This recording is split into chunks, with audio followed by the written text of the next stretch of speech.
Hi అండి. నిన్న గనక చూసుకుంటే వరంగల్ బీసీ సభలో తీర్మానం వలన ఏం మాట్లాడుతున్నావు? మా దగ్గర డబ్బులు లేవనుకుంటున్నారా? అరే బాబు మీరు తలుచుకున్న మీ బీఆర్ఎస్ పార్టీని కూడా మొత్తం కూడా కొనేస్తాం రా బాబు అని చెప్పేసి కూడా చాలా కూడా సంచలన వ్యాఖ్యలు చేయడం జరిగింది. సో మనం గనక చూసుకుంటే ఒకప్పుడు టీ డబ్బులకు పైసలు అయినా చాయ్ పైసలు వేయండి నా పరిస్థితి ఇలా ఉందని phone pay Google pay number పెట్టిన మల్లన్న ఇప్పుడు ఇన్ని వేల కోట్ల ఆస్తులు ఎలా సంపాదించారు? మల్లన్న ఏం చేస్తుండు? ఒక్క మొక్క మొక్క నార్మల్ సాదా సీదా ఎమ్మెల్సీ కూడా మన రీసెంట్ అయ్యింది మళ్ళా ఇంత వేల వేల ఆస్తులు ఏం నుంచి వచ్చినాయి, వేల వేల కోట్ల ఆస్తులు ఎక్కడి నుంచి వచ్చినాయి అని చెప్పేసి కూడా లెటర్లు కూడా చాలా మంది కూడా కామెంట్ చేయడం జరుగుతుంది. ఈ బీఆర్ఎస్ సంబంధించిన శ్రేణులు కావచ్చు, కొంతమంది సోషల్ మీడియా వారియర్స్ కూడా కావచ్చు. సో మనం కనుక లిటరల్ కనుక చూసుకుంటే బీఆర్ఎస్ పార్టీని కొనేంత ఆస్తులు ఎక్కడి నుంచి వచ్చినాయి మళ్ళా నాకు ఒకప్పుడు కనుక చూసుకుంటే స్క్రీన్ లేకుండా కేవలం మామూలు గోడల మీద పేపర్లు పెట్టి అతుకు పెట్టుకొని న్యూస్లు చెప్పిన మల్లన్న ఈరోజు వందల వేల కోట్ల ఆస్తులు ఎలా సంపాదించాడు? ఎంత న్యాయంగానే సంపాదించాడా అని చెప్పేసి ఇది నా ఒక క్వశ్చన్ కాదు, చాలా మంది కూడా $1,000,000 ప్రశ్న కూడా మిగిలిపోయింది. కాకపోతే ఇక్కడ చెప్తున్న విషయం ఏంటంటే ఎందుకు రాకూడదు నీ హెలికాప్టర్లా, నాకేం తక్కువ అంటే మేము హెలికాప్టర్ కొనకూడదా, మీ హెలికాప్టర్ రాకూడదా అని చెప్పేసి కూడా మాట్లాడడం జరుగుతుంది. ఒక సాదా సీదా ఎమ్మెల్సీ ఒక హెలికాప్టర్లో వచ్చేంత ధైర్యం ఎవరు చూస్తారు?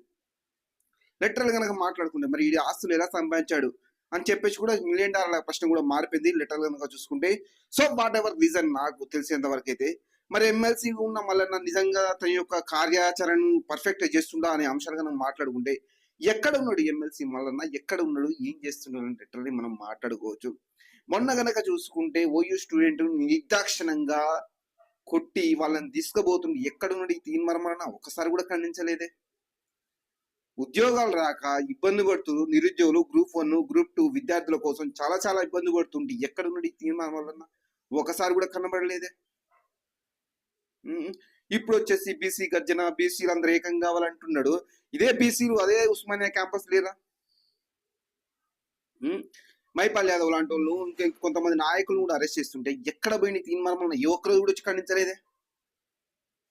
కాకపోతే తీర్మానం వల్ల టీం ఉంటాడు క్యూన్యూస్ సుదర్శన్ అని నాకు కొద్ది రోజులు కొన్ని ఇట్లా బయట ఇచ్చింది తప్పించేసి అక్కడ జరిగింది కూడా ఏం లేదు లిటరల్ గా మాట్లాడుకుంటే.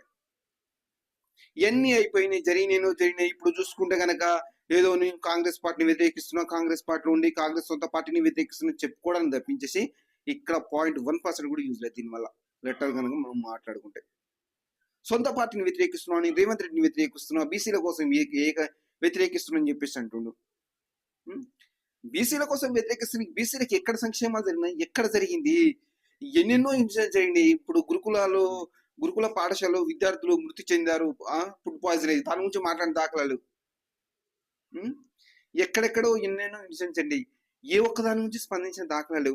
ఇప్పుడు కనుక చూసుకుంటే నేను బీసీ నినాదిని, బీసీకి అన్యాయం జరుగుతుంది అని చెప్పేసి మళ్ళీ కొత్త రాగం అందుకుందని చెప్పేసి మనం లిటరల్ మాట్లాడుకోవచ్చు. లిటరల్ కనుక చూసుకుంటే ఇదే జరుగుతుంది. ఇప్పుడు తెలుసు జనాలకు తీర్మానం వలన అనే పర్సన్ V6 నుంచి బయటకు వచ్చినాక ఆయన పరిస్థితి ఏంది, ప్రజెంట్ ఆయన పరిస్థితి ఏంది, ఆయన వాడే కార్లు ఏంది అన్ని తెలుసు కదా. అన్ని తెలుసు కూడా ఇప్పుడు సరే ఏదో వచ్చును అయిపోయింది అంటే మేము రాకూడదా, మేము ఎక్కకూడదా, సామాన్యుడు ఎక్కకూడదా అంటే అది వేరే విషయం. అరే నిజంగానే పాపం సరే ఏదో సభకు వస్తుందిగా, ఆయన ఆధ్వర్యం నడుస్తున్న సభగా వస్తుందని చెప్పేసి మనం లైట్ తీసుకోవచ్చు.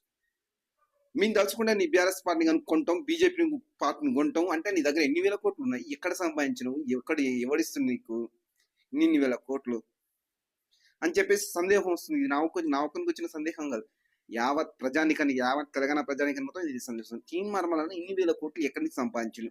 ఒక 6-7 సంవత్సరాలు కనుక చూసుకుంటే ఒక చిన్న స్క్రీన్ మీద కాదు చిన్న ఒకటి బోర్డు లాగా పెట్టేసి దాని మీద పేపర్లు అతుకు పెట్టి లెటర్లు కనుక చెప్తుంది, దాని మీద పేపర్లు అతుకుపెట్టి న్యూస్ చదివిన తీర్మానం వలన ఇప్పుడు కనుక చూసుకుంటే ఇన్ని వేల కోట్ల ఆస్తులు ఎక్కడి నుంచి వచ్చినాయి?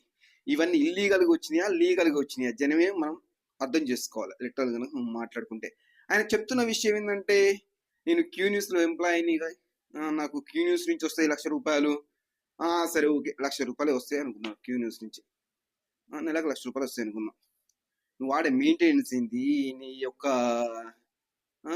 నీ మెయింటెనెన్స్ ఏంది, నీ ఖర్చులు ఏంది, నువ్వు హెలికాప్టర్లు వచ్చుడేంది, నువ్వు బీఆర్ఎస్ పార్టీని కొనేంత శక్తి ఎక్కడి నుంచి వచ్చింది, అన్ని డబ్బులు ఎక్కడి నుంచి వచ్చినాయి నీకు? ఇది నాకు చెప్పాల్సిన అవసరం లేదు, జనాలకు చెప్తే అర్థమవుతుంది, జనాలకు చెప్తే సరిపోతుంది. ఇప్పుడు ఇది వచ్చేసి రేవంత్ రెడ్డి అన్యాయం చేసిండు, వాళ్ళు చేసిండు, వీళ్ళు చేసిండు అని చెప్పడం తప్పించేసి దానివల్ల కూడా ఏం యూజ్ లేదు. కావాలని ఉద్దేశపూర్వకంగానే రేవంత్ రెడ్డిని టార్గెట్ చేస్తున్నట్టుగా మనకొస్తున్న డౌట్ లిటరల్ గా మనం మాట్లాడుకుంటే. ఎందుకంటే ఇప్పుడు కనుక చూసుకుంటే రైతు బంధు అయిపోయింది, రుణమాఫీ అయిపోయింది, కళ్యాణ లక్ష్మి అయిపోయింది, అన్ని ఇక్కడ పథకాలు ఎక్కడ దిక్కువన్నీ అన్ని అయిపోయినాయి. సో వీటిని డైవర్షన్ చేయాలా? సో డైవర్షన్ చేయాలని చెప్పేసి కొత్తగా మరి తీర్మానం అనే రంగంలో దించడని చెప్పేసి బీఆర్ఎస్ శ్రేణులు మాట్లాడుతున్నారు. మరి దీని గురించి మాత్రం మరి కాంగ్రెస్ సోషల్ మీడియా మాత్రం దీని గురించి మాత్రం కాంగ్రెస్ సోషల్ మీడియా ఎటువంటి ప్రచారం చేయట్లేదు, ఏం కూడా చేయట్లేదు. మరి ఏమైందో ఏమో మరి చూడాలి. సో వాట్ ఎవర్ ఏదైనా రీజన్ కావచ్చు. నేను ఎక్కకూడదా తప్ప అంటే నేను కూడా ఎక్కొచ్చు కదా అని చెప్పేసి చెప్పుడు వేరు. నా దగ్గర డబ్బులు లేవేంద్రా బాబు, నా కాడ మస్తు పైసలు ఉన్నాయి, అవసరమైతే నేను బీఆర్ఎస్ పార్టీని బీజేపీ పార్టీని కొంటా అనడంలోనే మొత్తం ఇక్కడ జనాల్లో ఒక డౌట్ మొదలైపోయింది. సో మరి ఇది ఏ విధంగా సంపాదించడం, ఎక్కడ దోచావు అని చెప్పేసి కూడా చాలా మంది లిటరల్ కూడా మాట్లాడడం జరుగుతుంది. ఇది నేను చెప్తున్న విషయం కాదు. నిన్న కనుక చూసుకుంటే సోషల్ మీడియా మొత్తం ఇదే ట్రోల్ అవుతుంది. ఎక్కడ చూసినా కూడా తీన్మార్ మల్లన్న అని చెప్పేసి న్యూస్ బాగా కూడా వైరల్ అవుతుంది. సో చూద్దాం మరి ఆస్తులు ఎక్కడి నుంచి సంపాదించడం మాత్రం ఆయనకే తెలవాలి. ఒకప్పుడు సాదా సీదాగా చాయ్ పైసలు అడుక్కున్న తీన్మార్ మల్లన్న ఈ రోజు 1000 కోట్లు పెట్టి బీఆర్ఎస్ పార్టీని కొంటా, బీజేపీ పార్టీని కొంటా, హెలికాప్టర్లు వస్తా, హెలిప్యాడ్ తీసుకుంటా అని చెప్పేసి కూడా కాంట్రవర్సీగా మాట్లాడడం జరుగుతుంది. సో మరి ఈ మాటల వెనక ఏం ఉద్దేశం ఉందో మనం వేచి చూడాలి. సో నిజం నిగ్గు మీద తెలుస్తుంది అన్నట్టుగా మనం ముందు రోజుల్లో ఏం జరుగుతుందో మనం వేచి చూడాలి. Okay, thank you.